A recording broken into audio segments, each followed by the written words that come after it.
Hello everyone, this is Professor Roberts again, and welcome to part 2 of Module 2. I will be speaking of delirium and dementia.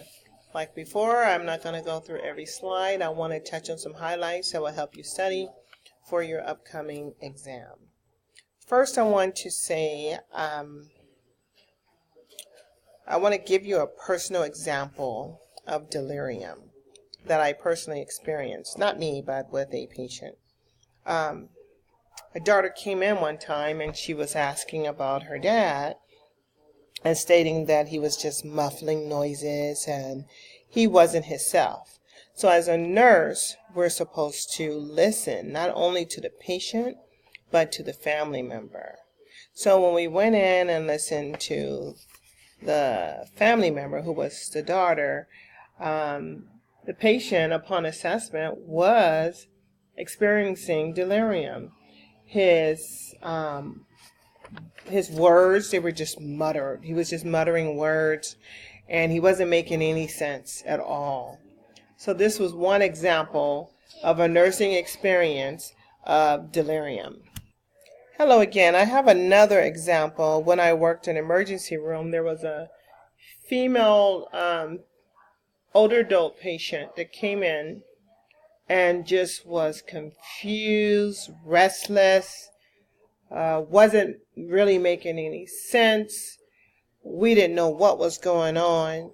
And everything per the family, all these cognitive changes that was happening with her had happened within the past 48 hours. Now, I wouldn't say that this older adult female was experiencing dementia, because there's a difference between dementia and delirium, right? So delirium is reversible. We can find the underlying cause, do lab works, everything, try to figure out what has caused this individual to have cognitive changes within 48 hours, correct? But we do know we can't diagnose it with dementia because dementia is irreversible. I can't find the underlying cause and then go, wow, let's treat dementia. Dementia is irreversible, impairment in cognition. But the main thing to remember that dementia is caused by disease or injury in the brain.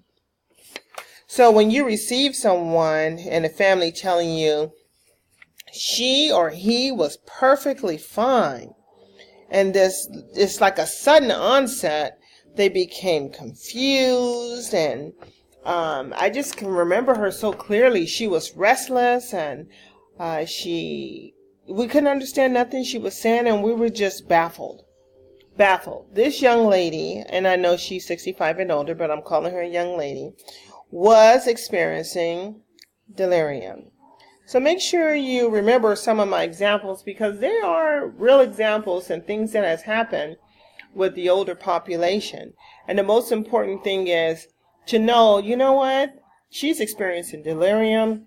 Let's do some tests and try to figure out what is causing this delirium to happen with this particular individual.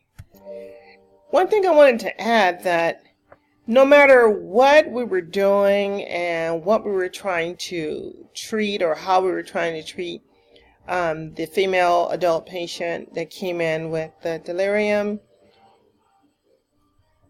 the disorientation was there to person.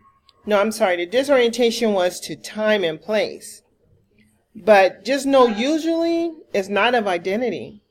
So you can call the person's name and, they're going to respond to you. But then again, there they go back with the confusion. So remember, that's one key factor that happens with delirium. You have a lot of changes cognitively, but usually not of identity. What I also discovered in my nursing practice is that, and I agree with the statements that are stated in chapter, let me give you guys a reference chapter to go by. It's chapter 30, and where are we in chapter 30? Like around page 428. concerning dementia, just know that if a person has dementia, they can develop delirium as a response to something that's acute that's going on with them, like an acute condition. But because they have dementia, it goes undiagnosed because the patient is already having some psychological and cognitive changes. So the first person who's treating them, if they don't understand that this person who has dementia can also have delirium, it just won't be diagnosed. So it's good to always keep that in the back of your mind. Delirium is irreversible. We got to try and find out what's causing the acute condition, right? But dementia is irreversible. And when people have dementia, they can also get delirium. But we need to find out what that underlying cause is. But a lot of times it's being misdiagnosed or being missed because the person has dementia. So let's think about some acute conditions that could or may cause temporary impairment of cerebral circulation and therefore it's going to cause disturbance in cognitive function. Now, we talk about one of these all the time. What kind of medical condition that a patient can get, acute condition, and I don't want to say the word mess, but it makes the person have cognitive changes, acute cognitive changes, where they're experiencing delirium. Remember UTIs, urinary tract infections? They're one of them. Remember, if you don't remember, a patient can become, an older adult can become acute with confusions, they get irritable, it's just they're not the same person. And if you find out the underlying cause of it, treat it.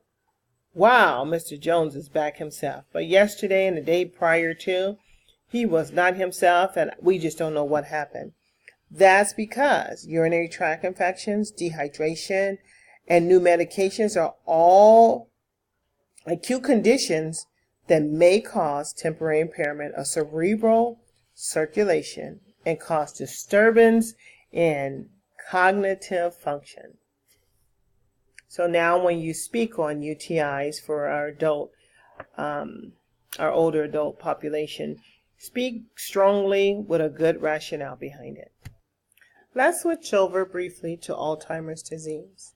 If you look at chapter 30 on page 431, it also states that Alzheimer's disease is the most common form of dementia. In fact, the likelihood of developing Alzheimer's disease doubles every 5 years after the age of 65, resulting in more than 60% of all cases of dementia. When physicians diagnose older adults with the diagnosis of Alzheimer's disease, it's devastating. People read about Alzheimer's disease, and with technology today, they are aware what the signs and symptoms are and what it can cause to or what's happening within the brain. And as you can see, here are some changes that are happening within the brain.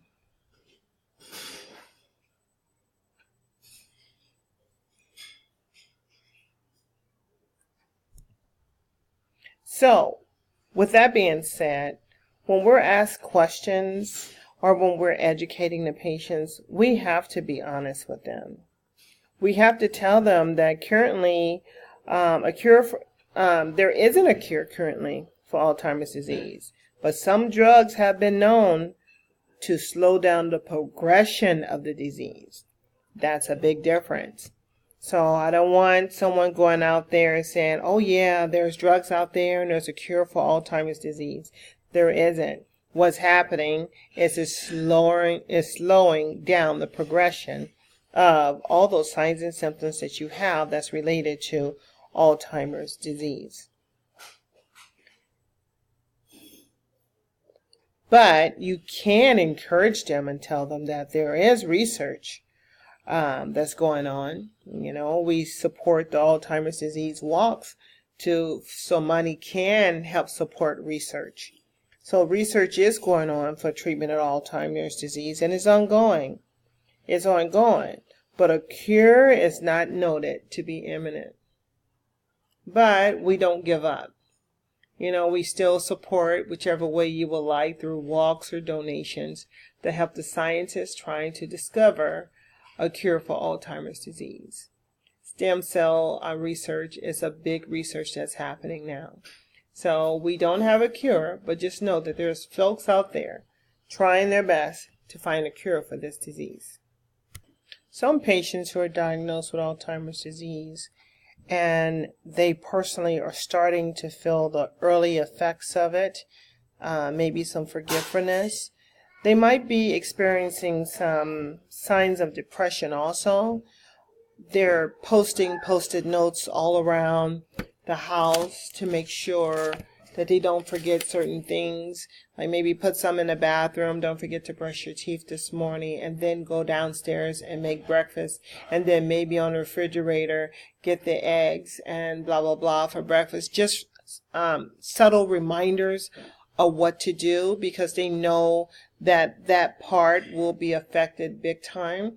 So making these notes, maybe that's how they're dealing with what they've been diagnosed with, but also know that they are experiencing signs of depression. A lot of people are trying to understand the etiology of Alzheimer's disease.